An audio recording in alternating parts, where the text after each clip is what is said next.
As we learn about the depths of institutional oppression and how that presents in really kind of every aspect of society around us today, it can start to get very overwhelming and feel like, where do we even begin, right? How do we even begin to take ourselves out of some of these systems and traps that we've fallen into over the centuries that institutional oppression has taken its form here in the United States? So in this video, I want to talk a little bit about my vision of how that can look.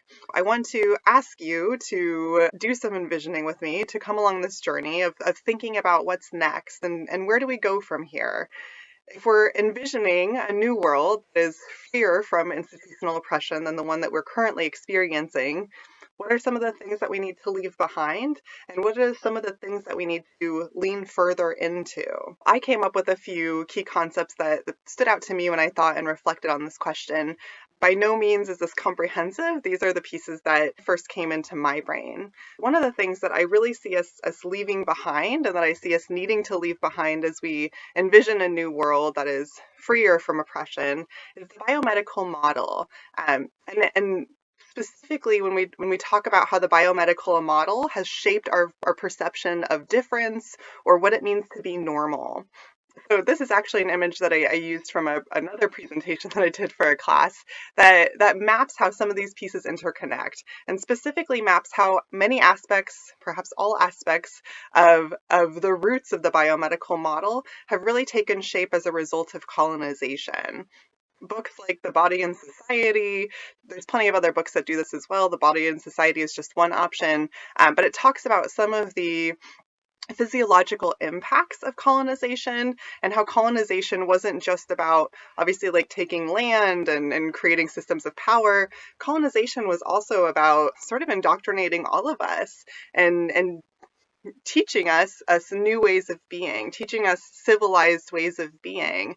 And that has been deeply rooted in Cartesianism, this notion that our mind is what's most important, what happens to our body, our sensory experience of the world is second rate.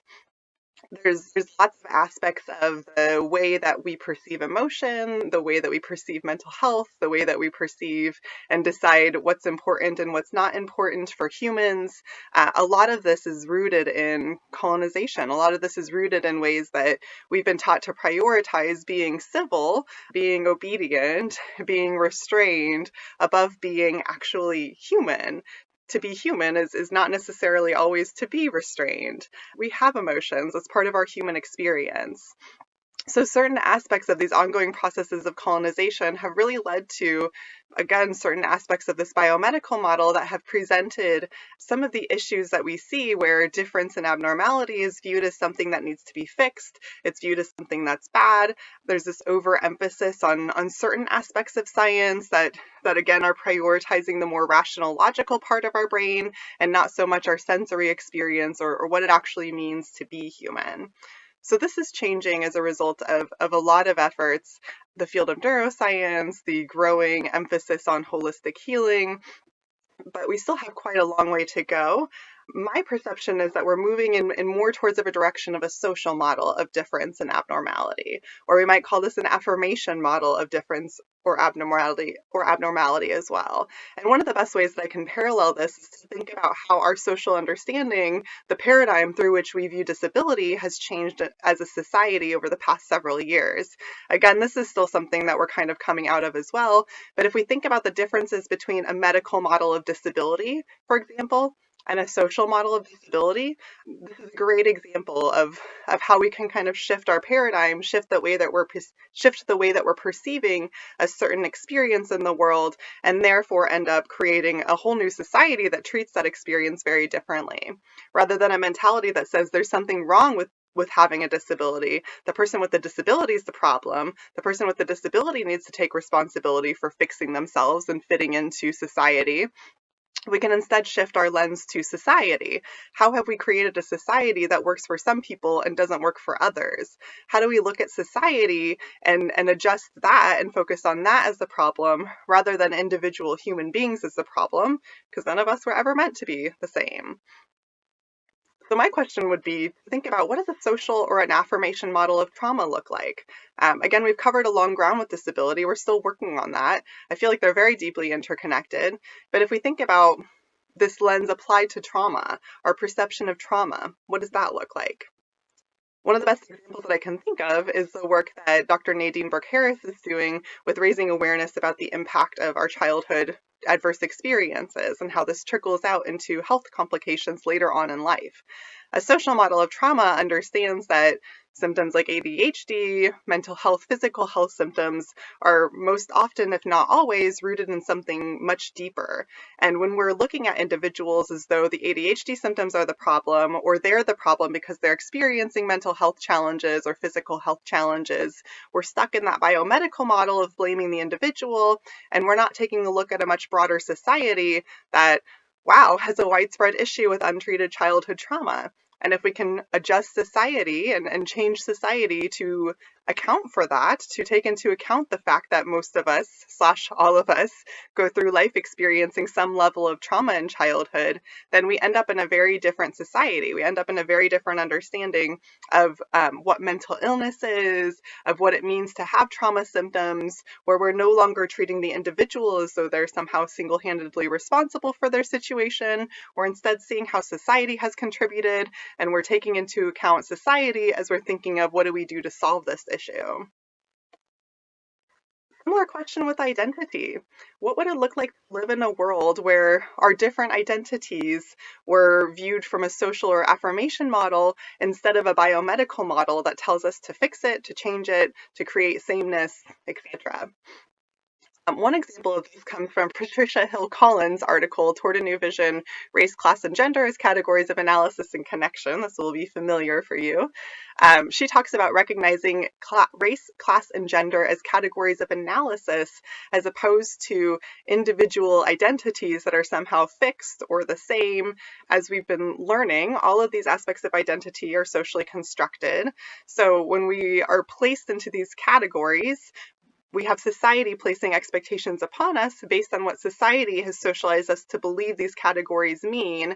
Again, we're placing this individual emphasis. So that way when one individual person doesn't fit in or does fit into what society says that particular identity means, again, that person is viewed as a problem. That individual person is viewed as a problem.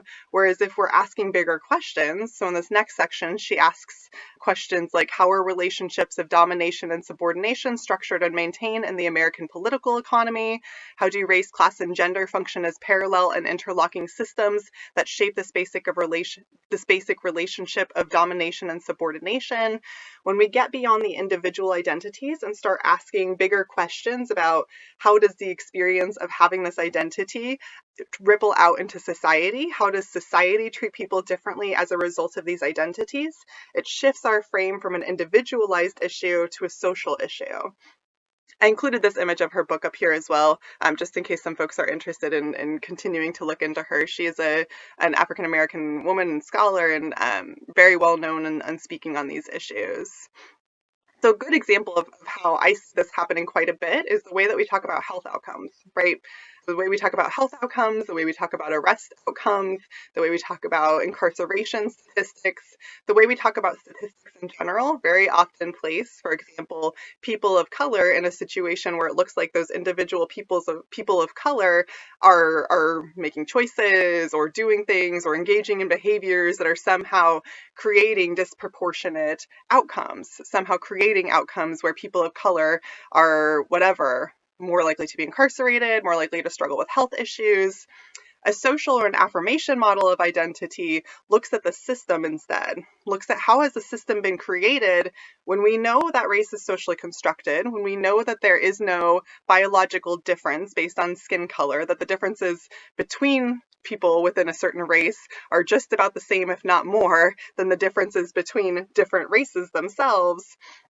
We know that race does not cause these outcomes, right? We know skin color does not cause negative health outcomes. What causes those negative health outcomes, what causes increased arrest rates, is the fact that society has attached social meaning to race, and therefore we have a society that's been created that targets certain people based on identity. The society treats people differently as a result of their identity. The people themselves are not different because of their identity. So ultimately, here's my point. Being different is not the problem. Being treated differently is the problem. Moving away from this biomedical model of difference in which we treat it as an individualized issue, in which it's viewed as something that needs to change or be adjusted, moving into a social model or an affirmation model of difference and abnormality, where difference and abnormality is seen as a strength in society. This is dating back to what indigenous cultures perceived for their entire existence until colonization, where difference and abnormality is seen as part of the strength of the fabric of our beingness instead of something that needs to be changed, fixed, cured, etc. All right, next item, moving away from rugged individualism and into collective existence. So this is similar, right? So rugged individualism, again, is this notion of placing the ownness, placing the entire responsibility for someone's life experience on that one individual person. And as we've just touched on, there's a lot of issues with this because not all of us are set up. I mean, none of us are set up on the same playing field at all. All of us are given different life circumstances to navigate.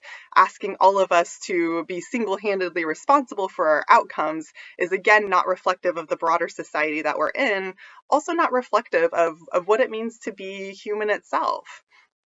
So currently in this society, wow, we have a lot of things weighing us down, right? We have a lot of things weighing us down. I think that's probably perhaps more clear at a point like this when we're all homebound from the coronavirus.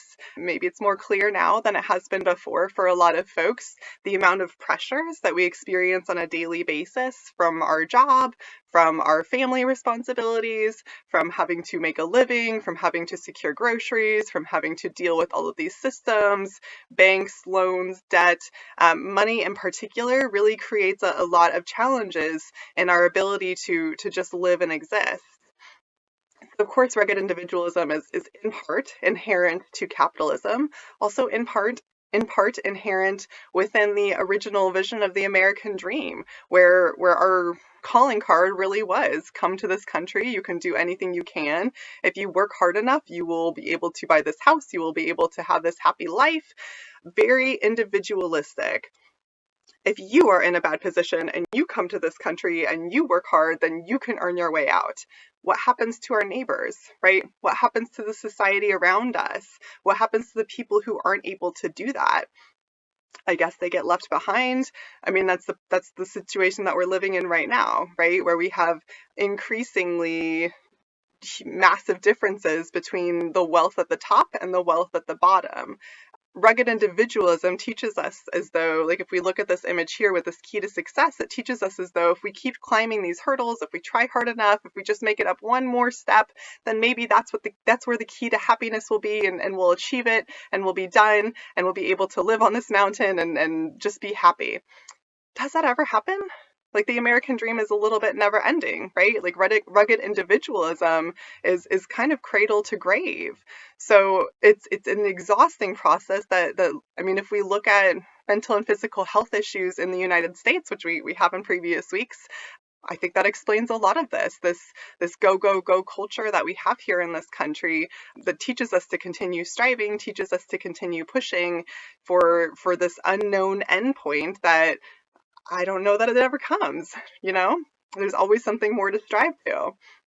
So rugged individualism is contrasted with collective existence. Collective existence recognizes that all of our experiences are bound together, and that even if I perceive myself as free and having succeeded in the American dream, if my neighbor's not free, if my community isn't free, if I'm living in an environment in which other people aren't free, which all of us are on this earth at this time, we can never really have full freedom. So here's another quote from Lila Watson, educator, activist coming out of Australia. If you've come to help me, you're wasting your time. But if you've come because your liberation is bound up with mine, then let us work together. So this is really what I see us moving into. I mean, this is what we have to move into as a human society if we hope to move out of where we're at right now. We have to get into a position of taking collective responsibility. Again, this ties in with the social model. It's looking at society as an issue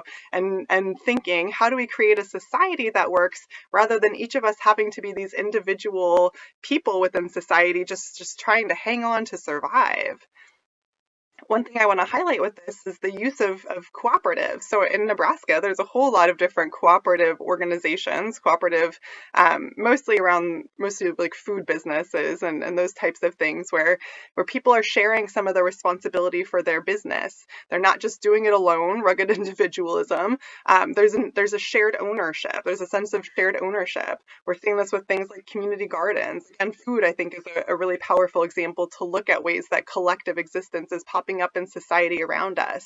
Actually, another student I had once said something that stuck out with me, which is, if everyone on my block has a lawnmower and we all use that lawnmower, like maybe once every couple weeks, why do we each individually need our own lawnmower? Why not just share the cost of a community lawnmower and then we can rotate and share it? It's a lot of work to meet every single one of our most basic needs. It's a lot of work to have literally every single thing we need because we don't live in a society that collectively shares those responsibilities. So examples like this of cooperatives, examples like this of community gardens are really examples of how this is beginning to shift. There's increased interest in living in intentional communities. There's this website, if you're interested in checking it out, the Foundation for Intentional Community. I think it might just be like intentionalcommunity.org or something. So you can actually find that there are communities that are starting to shift into a cooperative way of living, of sharing a lawnmower responsibility, or maybe one person in that community really likes lawn maintenance, and great, because I'm someone who doesn't. So I can focus my energy on other things, and we can come together and share some of the responsibilities versus again, each of us being our own individual player, each of us on our own being responsible for meeting every single challenge of this society. There's also organizations like this one kind of got cut off, but there's also organizations like Workaway and WOOF, the worldwide organization of organic farms that is connecting people across the globe. So these are global organizations where it's an energy exchange. So it's operating a little bit outside of capitalism for the most part, where people go and live in these areas that are needing some sort of help with labor, whether that's food, whether that's preparing the food, whether that's gardening, working with trees, working with flowers, working with herbs, whatever, teas, etc. So people can travel to these areas that are needing some support with labor and can receive food and shelter and have their basic needs met while they're working there in order to, again, exchange in this like fair energy trade. So there's a shared network, there's shared collaboration. And again, we're seeing it kind of take place outside of the guise of capitalism, which adds some additional systemic barriers and layers. The last thing I want to talk about here is incentivized/forced assimilation in contrast to embracive authenticity. Of course, in this country, we have a really awful history of forced assimilation. So this is a powerful image that I use a lot to display. I mean, this is when we looked at that tree at the beginning, the roots of colonization, the process of civilizing the human body. What was it? Like, kill the Indian, save the man. That's what this is going back to. That's what these notions are still tying into. So this is an image from the time of boarding schools in this country where these 3 indigenous children, their culture was literally killed, and they were forced to present with this sort of professional lens. We still have that today, right? But we have this with things like professional dress code. Not to say that it's a bad thing to be concerned about how we look and how we present. However, we have to question those standards, and we have to think about, where did these standards come from? Who are these standards built for, and who are they not? Who are they working for? Who are these standards helping? And who are they harming? Again, if we're interested in creating a society that works for everybody, which is part of what this new world is calling on us to do, is requesting of us to provide, we have to ask ourselves those questions. We have to think about how our education system is continuing to perpetuate assimilation. Again, not that every aspect of wanting to teach people what it's going to look like to live in the society is bad. That's important to a certain extent, when we are also asking ourselves those critical questions of, who is this helping? Who is this hurting? What's the purpose here? Is this what we want to keep doing? In terms of assimilation, I think there's a lot of things that we as a society could be ready to leave behind. So I think of authenticity, authenticity in terms of transparency, alignment to what is, matching our outer expression with our inner experience. This notion of being unapologetically who we are, not having to be afraid or fearful or shameful about our areas of difference or abnormality anymore. Here's a lovely quote. Authenticity isn't about being the real me, but being true to our purpose and values that drive us, being free to be who we are, recognizing that to be human is to be a little bit wild. To be human is to be a little bit of an animal, a little bit connected to nature with the rest of this world. Here's a couple more quotes that I find powerful. One of these is Sir Ken Robinson. We saw this TED Talk. Picasso once said, "All children are born artists. The problem is to remain an artist as we grow up. I believe this passionately. We don't grow into creativity, we grow out of it." And he points out specifically that education systems take that out of us.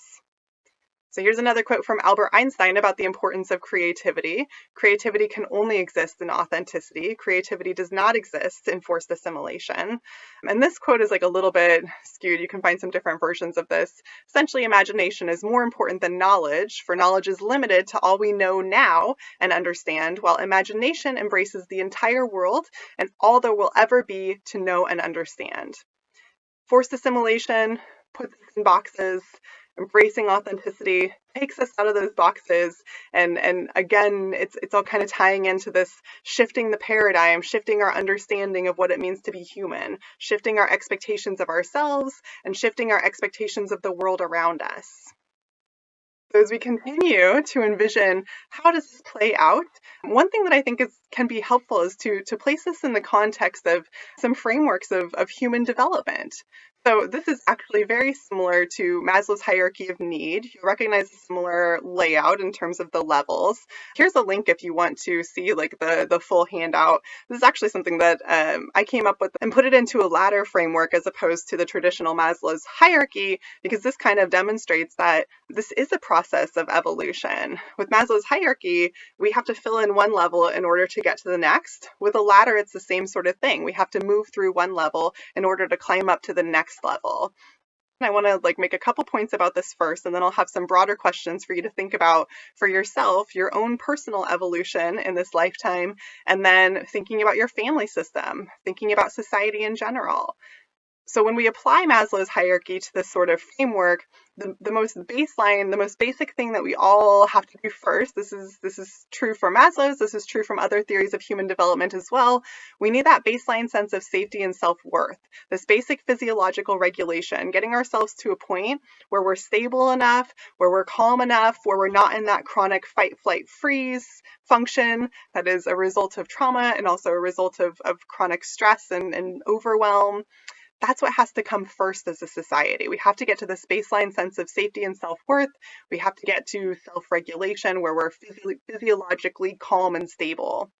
Next up, personal sense of safety. This speaks to a sense of independence, socially, physically, energetically, setting up boundaries. We don't live in a society that does great with boundaries right now, for sure.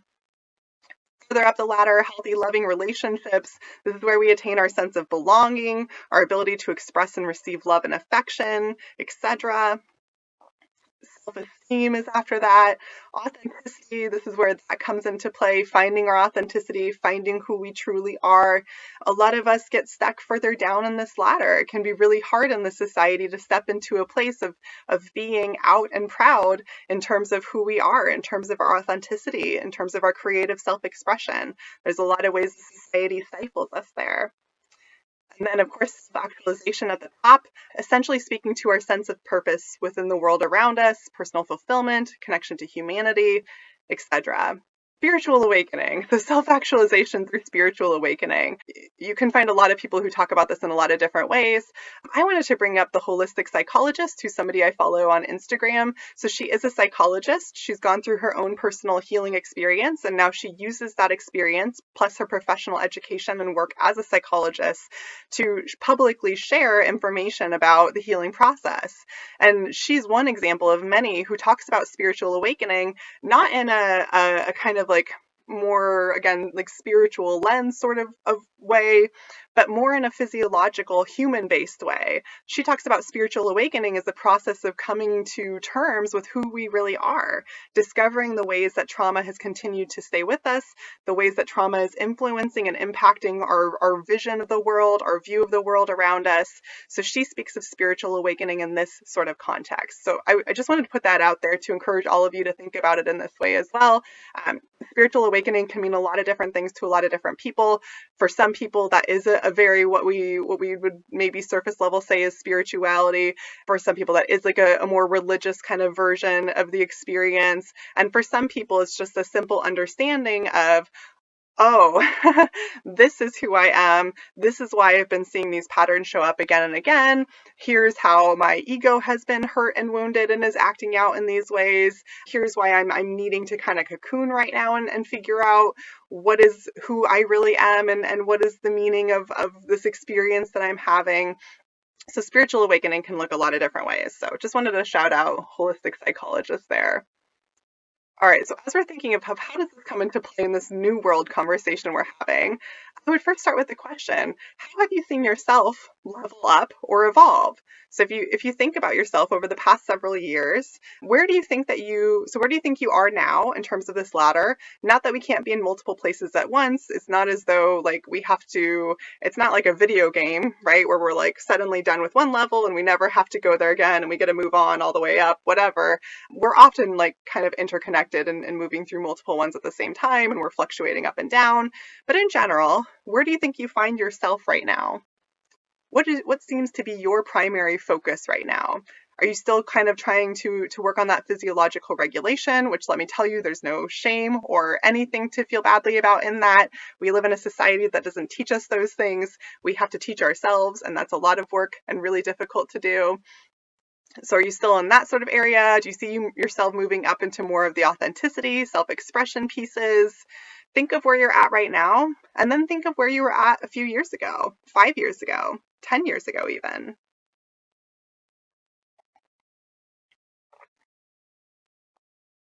Then think of your family line.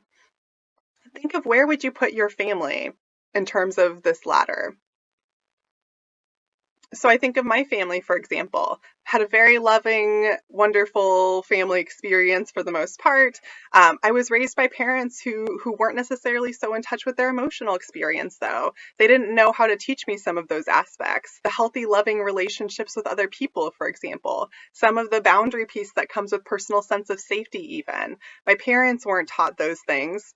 If we think about this in terms of the context of society, my parents were raised by people who lived through the Great Depression. They were both raised in family systems that had a lot of stress and a lot of anxiety and a lot of worry about saving for the future. That was a key part of how I was raised, was to have a lot of stress and anxiety and worry about the future. That keeps us trapped in some of these levels. So I've seen myself be able to work through some of those wounds, work through some of those family line pieces and move up further. I've been able to explore some of those upper levels in a way that, for example, my parents or my grandparents haven't been able to do. So think about how that compares with your family experience. Think about society. Where do we think society is at right now? I'd say we're in the bottom, right?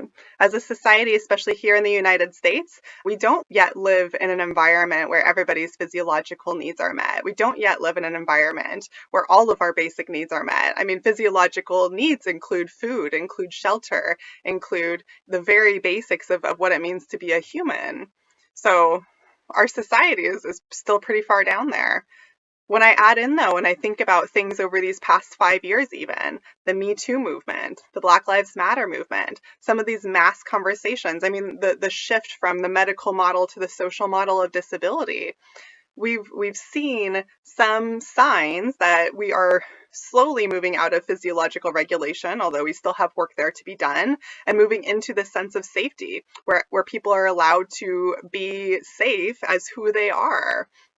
where people are allowed to be safe and supported within their social and physical environment, to be true to who they are. Think about the progression that we've seen in public perception of transgender people. 10 years ago, it was incredibly dangerous to be out in most contexts. It's still dangerous to be out in some contexts now, but we're in a very different playing field than we were 10 years ago. Again, it's not as though the problems disappear, but we can see when we look from this bigger picture perspective, we can see that society is also moving, much as we are as individuals. So the benefit of this sort of model is that it gets us asking and thinking about where are we now, and that tells us what's next. So if we know that society is still moving out of this physiological regulation piece, and man, oh man, that is probably the hardest piece to move out of, coming from somebody who has had to do that level of healing work themselves, that's a huge chunk of work to be done. And it tells us that, yes, again, we're still moving through it, and yet things will be better on the other side of that when we're able to focus on sense of safety, when we as a society are able to move even further up into focusing on healthy and loving relationships. When people say the micro is the macro, this is how that ties into play. The way that we as individual humans develop, again, that's what this is reflecting, is all these theories of human development. It's true for us on the micro level. It becomes true on the macro level as a result. The micro becomes the macro. That's how society evolves. That's how evolution happens. So when we talk about evolution as revolution, ultimately part of this process is us as a society just growing and moving through these levels together, because we as a society, we can't progress when some of us are still stuck. So we all have to come through this process together. We all have to move through it together. And this sort of a framework can act as a roadmap. It can act as something to give us hope, give us direction, give us kind of a clue as to what's the next big frontier that we're going to face, which in my perception is going to be that personal sense of safety, healthy, loving, and relationship stages. This sort of middle part of the ladder is figuring out how do we, again, goes back to the first several slides, how do we create a society in which difference is embraced? How do we create a society that feels good and works for all of us? Okay, so I want to end with some lessons from revolutionaries, as I'm calling it. And basically, it's just a whole bunch of quotes that I found very meaningful and that I wanted to point out to all of you as well. This is Bessel van der Kolk. I'm going to throw up another quote, but we'll read that one in just a second. Bessel van der Kolk is a neuroscientist, someone who has changed and helped me evolve and grow in my understanding of people and the world around us in massive ways. He's the author of the book, The Body Keeps the Score, which I've talked about a whole bunch, and hopefully some of you have read as well. So he's a neuroscientist who has talked a lot about trauma, talked a lot about how trauma lives in the body, talked a lot about how the way that we treat and address trauma needs to drastically shift. When we talk about a paradigm shift and moving towards a social model of trauma, this is a huge part of that. It's moving away from viewing people as failures or as broken or as permanently damaged, permanently mentally ill, permanently whatever, and into recognizing when we heal trauma and oppression, we heal the symptoms that they bring. So he has this fantastic quote, I wish I could separate trauma from politics, but as long as we continue to live in denial and treat only trauma while ignoring its origins, we are bound to fail. Talks about all these different things that factor into traumatic stress, poverty, unemployment, inferior schools, social isolation, widespread availability of guns, substandard housing, all breeding grounds for trauma. Trauma breeds further trauma. Hurt people hurt people. If we want to heal the hurt in society, we have to start with the trauma in society. This top quote is actually from the book, The Body Keeps the Score. When we feel abandoned, worthless, or invisible, nothing seems to matter. Fear destroys curiosity and playfulness. In order to have a healthy society, we must raise children who can safely play and learn. There can be no growth without curiosity, no adaptability without being able to explore through trial and error who you are and what matters to you. Carl Jung, the person who looks outward dreams, the person who looks inward awakens.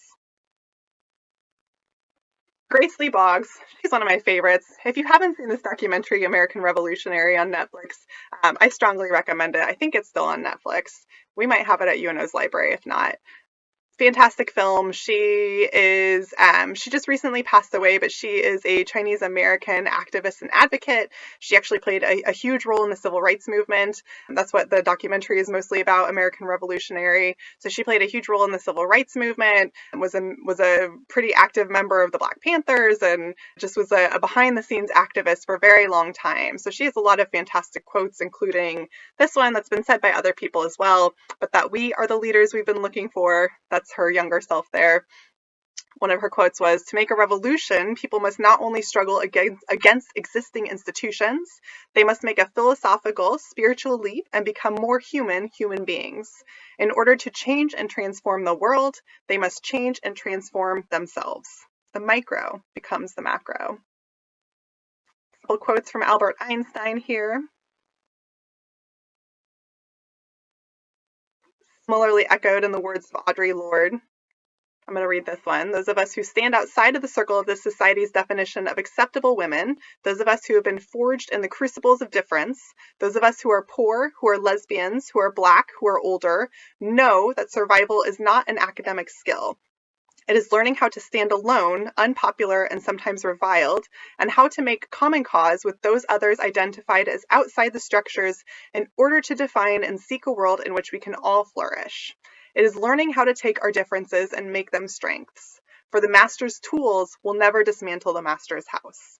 They may allow us to temporarily beat him at his own game, but they will never enable us to bring about genuine change. And this fact is only threatening to those women who still define the master's house as their only source of support." Powerful words from Audre Lorde, speaking to that same thing. We need a paradigm shift in our understanding of what it means to be human. We have to see outside the box in order to recreate the box that we are all currently operating within. Talk about liberating minds as well as liberating society. Angela Davis, amazing woman, still alive today. Bell Hooks, "There must be a paradigm, a practical model for social change that includes an understanding of ways to transform consciousness that are linked to efforts to transform structures, changing ourselves, change the world." Several quotes of Thich Nhat Hanh.